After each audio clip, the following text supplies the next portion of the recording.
President Trump meeting with the president of El Salvador at the White House today as the world follows the story of the Salvadorian native who had entered the country illegally but was ordered by a court to stay living in Maryland. Let's go live to Scripps News national correspondent Joe St. George in D.C. And Joe, the visit comes at a pretty important time right now.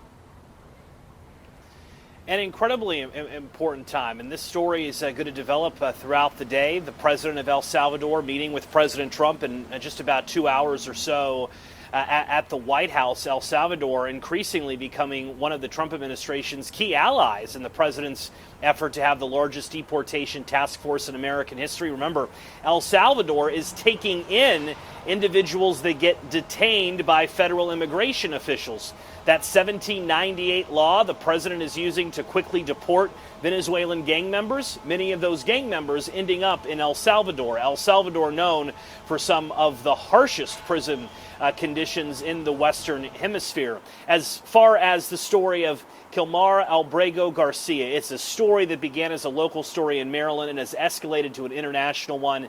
As you noted, he has been living in the United States for nearly 15 years. Yes, he crossed into the border illegally initially, but he had paperwork to stay in the U.S., a court order to stay in the U.S., and the Trump administration has acknowledged that they wrongfully deported him. There was an administrative error that resulted in his detention and then sending him to El Salvador. Federal district courts have ruled that Mr. Garcia should be brought to the United States, and the Trump administration should work towards that.